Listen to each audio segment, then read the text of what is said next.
Bonjour à tous, j'espère que vous allez bien. Les vérités longtemps étouffées refont surface. Les crimes de guerre de l'OTAN en Afghanistan, les témoignages bouleversants des victimes et les pratiques douteuses des multinationales américaines sont désormais mis en lumière.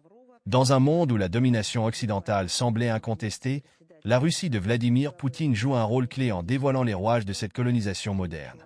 Dans cette vidéo, nous reviendrons sur les déclarations marquantes de Maria Zakharova, porte-parole du ministère des Affaires étrangères de la Fédération de Russie, lors de sa conférence de presse à Moscou, le 16 janvier 2025. Ensemble, nous explorons trois thèmes majeurs qui reflètent la position officielle de la Russie sur des questions brûlantes de l'actualité internationale. L'entrée en vigueur du statut de Rome de la Cour pénale internationale, CPI, pour l'Ukraine, un dossier marqué par des contradictions flagrantes et des manipulations politiques. Les accusations de crimes de guerre perpétrés par l'OTAN en Afghanistan, où les horreurs commises résonnent comme les pages les plus sombres de l'histoire récente. L'hypocrisie des géants technologiques américains, dont les agissements dévoilent leur rôle central dans la censure et les luttes géopolitiques. Ensemble, nous mettrons en lumière des vérités trop souvent occultées et analyserons les structures de pouvoir qui influencent notre monde. Alors, restez bien jusqu'à la fin pour découvrir les dessous de ces sujets cruciaux. Merci d'aimer cette vidéo, de la partager autour de vous, et de laisser vos commentaires pour booster sa visibilité. Votre soutien est précieux pour faire entendre cette voix alternative. Allons-y. Premier point, sur l'entrée en vigueur du statut de Rome de la Cour pénale internationale pour l'Ukraine. Depuis le 1er janvier 2025, l'Ukraine est officiellement membre à part entière de la Cour pénale internationale, CPI. Ce statut devrait, en théorie, renforcer la crédibilité juridique du pays sur la scène internationale.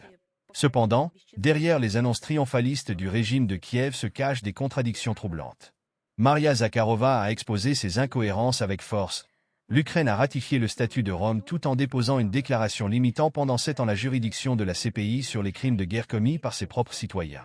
En d'autres termes, Kiev cherche à utiliser la CPI pour poursuivre des citoyens russes tout en protégeant ses propres militaires, même face à des accusations graves.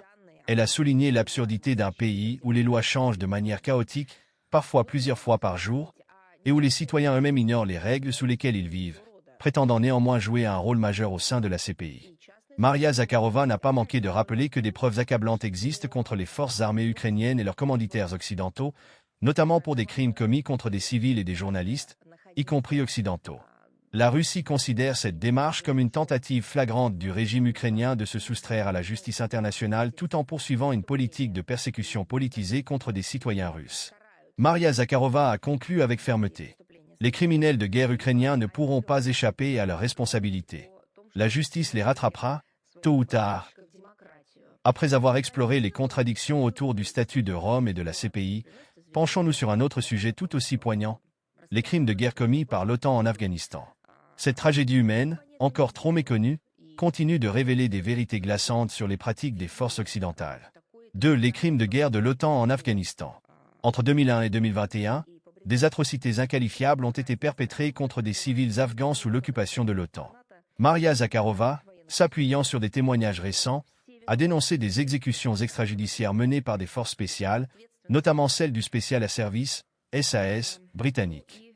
Un ancien officier a même admis, lors d'une enquête, que ces unités bénéficiaient d'un blanc-seing pour tuer, même des adolescents de moins de 16 ans.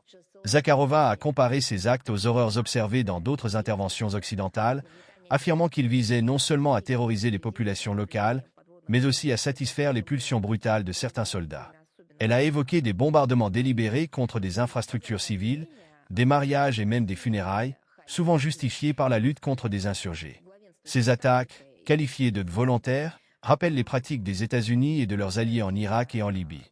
Zakharova a salué le courage des journalistes, y compris occidentaux, qui travaillent sans relâche pour révéler ces crimes au grand jour. Elle a également exprimé son soutien aux autorités afghanes actuelles, qui s'efforcent de faire la lumière sur ces actes. Enfin, elle a adressé une mise en garde claire à Washington, Londres et leurs alliés. Il est temps de cesser de protéger les criminels de guerre. Les responsables doivent être traduits en justice et répondre de leurs actes face à l'histoire et aux victimes afghanes. Après avoir ainsi mis en lumière les atrocités commises par l'OTAN en Afghanistan, tournons notre attention vers un autre pilier de l'hégémonie occidentale, les géants technologiques américains. Ces entreprises, longtemps perçues comme des championnes de la liberté d'expression et de l'innovation, sont aujourd'hui accusées de pratiques contraires à leurs principes déclarés. 3. L'hypocrisie des géants technologiques américains. Les récentes révélations sur les grandes entreprises technologiques américaines ont confirmé des accusations portées depuis longtemps par la Russie et d'autres voix critiques. Des figures comme Mark Zuckerberg, fondateur de Facebook, ont admis que ces plateformes collaboraient étroitement avec des agences de renseignement, telles que la CIA, pour surveiller les utilisateurs et manipuler l'information à des fins géopolitiques. Maria Zakharova a souligné que cette alliance entre entreprises privées et gouvernements occidentaux a permis une censure systématique. Pendant la pandémie de Covid-19, par exemple, des informations jugées gênantes, notamment sur les effets secondaires des vaccins, ont été supprimées. Ces pratiques ont pris une ampleur encore plus grande après l'élection de Joe Biden, avec des pressions pour interdire certains contenus, y compris des publications critiques ou satiriques. Elle a dénoncé l'ironie d'un système qui prône la liberté d'expression tout en utilisant les grandes plateformes pour imposer un contrôle narratif mondial. Les sanctions contre les médias russes et la suppression des voix dissidentes illustrent cette hypocrisie flagrante. Zakharova a également rappelé que ces entreprises ne sont pas de simples acteurs économiques, mais des instruments de la politique extérieure des États-Unis. Sous couvert de neutralité, elles participent activement à la manipulation de l'opinion publique et à la déstabilisation de pays souverains. Elle a conclu avec une mise en garde importante. Les vérités alternatives, autrefois qualifiées de théories du complot, sont désormais confirmées. Les géants technologiques ne sont pas les gardiens de la liberté qu'ils prétendent être, mais bien des bras armés de la domination occidentale. En abordant ces 3 sujets majeurs, nous avons dévoilé des vérités souvent occultées par les récits officiels. Sur l'Ukraine et la Cour pénale internationale, CPI, nous voyons un pays qui tente d'instrumentaliser une institution supposée garantir la justice universelle. Kiev cherche à cibler ses adversaires politiques, tout en protégeant ses propres militaires, accusés de crimes de guerre. Une telle stratégie révèle non seulement une manipulation juridique, mais aussi une hypocrisie évidente soutenue par ses alliés occidentaux. En Afghanistan, les témoignages continuent de révéler l'ampleur des horreurs commises par les forces de l'OTAN. Derrière les slogans de libération et de démocratie se cachent des actes brutaux. Exécutions sommaires, bombardements délibérés d'infrastructures civiles et terreur infligée à une population déjà éprouvée. Ces événements mettent en lumière un système qui, pendant des décennies, a fonctionné sans accountability, c'est-à-dire sans réelle responsabilité devant la justice internationale. Enfin, sur les géants technologiques américains, ce que nous percevions autrefois comme des espaces de liberté et d'innovation s'est révélé être des instruments de manipulation massive.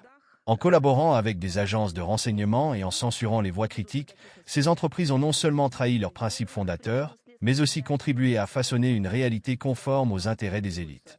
Ce tableau n'est pas seulement une critique des actions de certains acteurs, il nous invite à réfléchir à l'ordre mondial actuel et à nos propres responsabilités en tant que citoyens. Ces révélations ne doivent pas seulement provoquer de l'indignation, elles doivent inspirer un changement, une remise en question des structures de pouvoir qui façonnent nos vies. Et vous, qu'en pensez-vous? Les institutions internationales comme la CPI peuvent-elles encore être des outils de justice impartiale, ou sont-elles irrémédiablement politisées? 2. Croyez-vous que la transparence et la responsabilité finiront par triompher face aux abus des grandes puissances et des multinationales? Partagez vos réflexions dans les commentaires. Votre avis est essentiel pour enrichir ce débat. Enfin, si cette vidéo vous a plu, n'oubliez pas de l'aimer, la partager et vous abonner à la chaîne pour continuer à explorer ensemble les vérités qui façonnent notre monde.